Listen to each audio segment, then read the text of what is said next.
আসসালামু আলাইকুম সুপ্রিয় দর্শক শ্রোতা যে যেখান থেকে আমার এই ভিডিওটা দেখতেছেন আশা করতেছি সবাই সুস্থ আছেন, ভালো আছেন এবং নিরাপদে আছেন। আর ভালো থাকাই লাগবে, কারণ আজকের ভিডিওতে কিন্তু আপনাদেরকে আরও একটা গুড নিউজ দিতে যাচ্ছি। রিসেন্টলি 5600G প্রসেসরটার দাম কিন্তু অনেক বেড়ে গেছে, শর্টেজ দেখা দিচ্ছে মার্কেটে, বাট আবার আজকে থেকে প্রোডাক্ট অ্যাভেলেবল হয়ে যাচ্ছে, দামও কিন্তু অনেকটা কমে গেছে। সো এই ব্যাপারে আজকের ভিডিওতে ইনফরমেশন থাকবে, পাশাপাশি 73,000 টাকার মধ্যে একটা কমপ্লিট পিসি বিল দেখাবো Ryzen 5 600G দিয়ে। সো শুরু থেকে শেষ পর্যন্ত ধৈর্য সহকারে ভিডিওটা দেখবেন, আশা করতেছি ভালো লাগবে এবং যাদের বাজেট এই 70,000 এর আশেপাশে আছে এই ভিডিও থেকে তারাই আইডিয়া নিতে পারবেন। তো চলুন কথা না বাড়িয়ে ভিডিও শুরু করা যাক।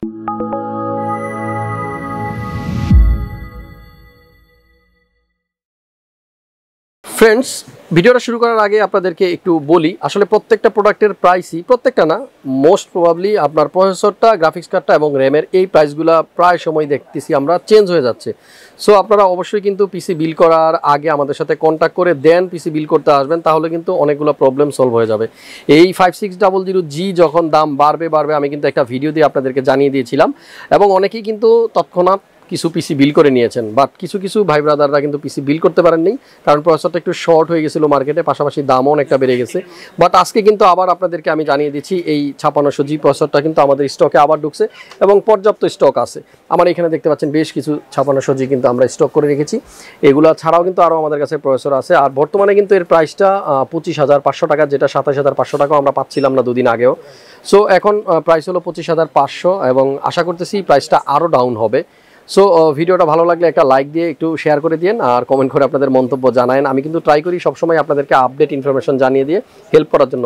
আমাদের আজকে সামনে যে কম্পোনেন্টগুলো দেখতেছেন এই সবগুলো কম্পোনেন্ট একত্রিত করে আমরা একটা পিসির ধারণা দিব আপনাদেরকে, যেখানে আপনারা 73,000 এর মধ্যে কিন্তু এই কমপ্লিট পিসিটা পাচ্ছেন। ইভেন আমাদের আজকের বিল্ডে কিন্তু একটা নতুন কেসিং দেখতে পাচ্ছেন, এটা আমার খুব একটা ভিডিওতে ছিল না। সো এই কেসটাও কিন্তু আপনারা চাইলে নিতে পারেন, প্রাইসটাও কিন্তু খুব রিজনেবল আছে। আমি প্রথমে প্রসেসরটা দিয়ে শুরু করি। আমাদের আজকের বিল্ডে আমরা যে প্রসেসরটা ইউজ করবো সে Ryzen 5 এর 5600G। এই প্রসেসরটাতে থাকে 6 কোর এবং 12 থ্রেড, পাশাপাশি এটার বেস স্পিড থাকে আপনার 3.9, বুস্ট ক্লক থাকে 4.4, যেটাতে 19 MB ক্যাশ মেমোরি থাকে। সো অনেকেই কিন্তু জানেন এই 5600G প্রসেসরটা রিসেন্টলি কিন্তু মার্কেটে খুবই হিট, কারণ একটাই, গ্রাফিক্স কার্ডের দাম অনেক বেড়ে আছে, অনেকেই গ্রাফিক্স কার্ড দিয়ে পিসি বিল করতে পারছেন না, যার কারণে এই প্রসেসরটা নিয়ে এটার ভিতরে যে গ্রাফিক্সটা দেওয়া থাকে প্রসেসরের সাথে সেই গ্রাফিক্সটা দিয়ে কিন্তু মোটামুটি আমাদের অনেকগুলো কাজই আমরা করতে পারি। পাশাপাশি 6 কোর 12 থ্রেড থাকার কারণে আমরা এই প্রসেসরটার সাথে কিন্তু ফিউচারে একটা ভালো গ্রাফিক্স কার্ডও অ্যাড করতে পারবো। সো সব কিছু বিচার বিশ্লেষণ করে কিন্তু অনেকেই এই প্রসেসরটা দিয়ে পিসি বিল করতে যাচ্ছেন। প্রাইসটা বেড়ে যাওয়ার কারণে অনেকেই মন ভেঙে গেছে, অনেকেই কমেন্ট করতেছিলেন। সো এখন আশা করতেছি আপনারা আবার এই পিসি বিল করার জন্য 5600Gটা নিতে পারবেন। প্রাইসটা যেহেতু এখন 25,000 টাকার মধ্যে চলে আসছে। আমাদের আজকের বিল্ডে কিন্তু আমরা যে মাদারবোর্ডটা চুজ করেছি এখানে Gigabyte A520M DS3H, 4টা র্যাম লাগানো যাবে এই মাদারবোর্ডে। আর 520 নেওয়া হয়েছে আসলে বাজেটের কথা চিন্তা করে, বাজেট বেশি থাকলে আপনারা এখানে 550 সিরিজের যে কোনো মাদারবোর্ড নিয়ে নিতে পারেন।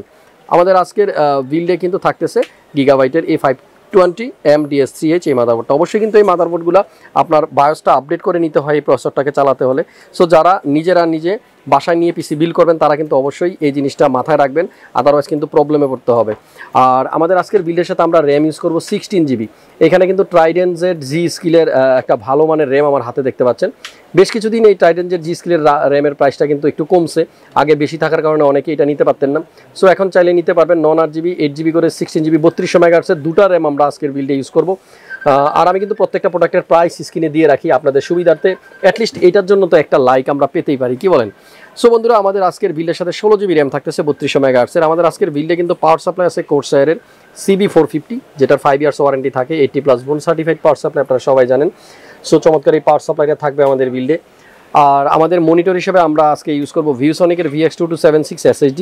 প্রাইস এবং লুক দুইটা দিক বিশ্লেষণ করলে কিন্তু বর্তমানে এটাই বেশি সেল হচ্ছে, কারণ এইচপি যাদের পছন্দ বাজেটের কারণে নিতে পারতেছেন না তাদের জন্য কিন্তু এই VX2276 SSDর ViewSonic মনিটরটা কিন্তু আসলে চাহিদাটা পূরণ করবে, কারণ এর লুক অনেকটাই এইচপির মতো সাইড থেকে কিন্তু খুবই স্লিম এবং ফুল এইচডি IPS প্যানেল আছে এটাতে। প্রাইসটাও কিন্তু কম, 14,800 টাকার মধ্যে আপনারা এই মনিটরটা পাচ্ছেন। সো আমাদের আজকের চুজ কিন্তু ViewSonic-এর এই মনিটরটা। এবার এসএসডি নিয়ে কথা বলবো। আমাদের আজকের বিল্ডে আমরা যে এসএসডিটা চুজ করেছি সেটা হলো স্যামসাংয়ের 970 EVO Plus 250GB একটা NVMe M.2। আর বর্তমানে কিন্তু জানেন সবাই স্যামসাংগুলো আসলে সবচেয়ে বেশি স্পিড দিয়ে থাকে আপনাদেরকে। যাদের Zen 4 নিতে ইচ্ছে করবে তারা অবশ্যই 980 Proটা নিতে পারবেন। তবে আমরা যে মাদারবোর্ডটা ইউজ করতেছি এখানে 980 প্রোটা সাপোর্ট করবে না, মানে আই মিন ফুল স্পিডটা কিন্তু আপনারা পাবেন না 980 প্রোতে, যেহেতু জেন 4 আসলে এই মাদারবোর্ডটা সাপোর্ট করবে না, সেজন্য আমরা এখানে 970 নিয়েছি। মাদারবোর্ড যদি আপনারা আপগ্রেড নেন সেক্ষেত্রে 980টা নিতে পারেন। আমাদের আজকের বিল্ডের সাথে আমরা কিন্তু একটা কেস ইউজ করছি, শুরুতে যেটা বলেছিলাম এটার ব্র্যান্ড হলো MSI এর চমৎকার একটা কেস। সামনে এই টোটাল অংশটা কিন্তু মেশ, সো এয়ারফ্লো হবে খুব ভালো। সামনে একটা RGB স্টিক দেখতে পাচ্ছেন এবং এই RGB স্টিকটার কালার কিন্তু খুবই উজ্জ্বল। আমরা যখন লাইটগুলো চেঞ্জ করতেছিলাম তখন কিন্তু এটা আমার চোখে পড়েছে যে খুব ভালো মানের কিন্তু একটা লাইটিং আপনাকে দিবে এই কেসটা। সো RGB একটা কেস এবং সাইডে এটা টেম্পার গ্লাস আছে, আর খুবই সুন্দর কেসিংটা। ব্যাক সাইডে প্রি ইনস্টল আরও একটা ফ্যান কিন্তু আপনারা পাবেন। তবে এই কেসটার সামনে কিন্তু একটা নন RGB ফ্যান দেওয়া আছে, যারা RGB ফ্যান ইউজ করতে চান এই ফ্যানটাকে রিমুভ করে আপনাকে আলাদা ফ্যান লাগাতে হবে। এয়ারফ্লোর জন্য উপরেও কিন্তু মেশ ফিল্টার লাগানো আছে, চাইলে আপনারা এখানেও কিন্তু ফ্যান ইউজ করতে পারবেন, চাইলে রেডিয়েটরও ইউজ করতে পারবেন। USB 2.0 3টা এবং মাইক্রোফোনের জন্য হেডফোনের জন্য আলাদা আলাদা জ্যাক কিন্তু সামনেই আছে, আর এই বাটনটা হলো রিস্টার্টের জন্য এবং পাওয়ার সুইচ সর্বশেষে। চমৎকার এই ক্যাসিংটার মডেল নাম্বার হলো MSI MAG ভ্যাম্পিরিক 100 আর টেম্পার গ্লাস। সো যাদের এই কেসটা লাগবে আপনারা আমাদের সাথে যোগাযোগ করবেন, আমাদের স্টক অ্যাভেলেবল আছে। তো বন্ধুরা এই ছিল আমাদের আজকের বিল্ডের কম্পোনেন্ট। এবার কিবোর্ড মাউসটা সম্পর্কে বলবো। আইমাইসের একটা কম্বো প্যাক আছে আমাদের বিল্ডে, 4-in-1 গেমিং কম্বো যেটা লেখা। এই বক্সটা খুললে আপনারা 4টা জিনিস পাবেন, একটা RGB গেমিং কিবোর্ড পাবেন, পাশাপাশি একটা RGB মাউস পাবেন, পাশাপাশি RGB একটা হেডফোন পাবেন, পাশাপাশি গেমিং মাউস প্যাড। সো এই কম্বো প্যাকটা কিন্তু আপনারা পাবেন। টোটাল সব কিছু একত্রিত করলে আমরা বাজেটটা গিয়ে দাঁড়াবে আমাদের 73,000 টাকা, 73,000 টাকার মধ্যে কিন্তু আপনারা এই 5600G দিয়ে এই পিসিটা আপনারা বিল করতে পারেন। সো যাদের এই বিলটা লাগবে অবশ্যই আপনারা ক্রিয়েটাস কম্পিউটারের সাথে যোগাযোগ করবেন। মাল্টিপ্লান সেন্টারের লেভেল 7 756-57-তে আমাদের শোরুম আছে, আর যে কোনো দিন মঙ্গলবার ছাড়া সকাল 10টা থেকে রাত্র 8টা পর্যন্ত কিন্তু আমাদের খোলা আছে।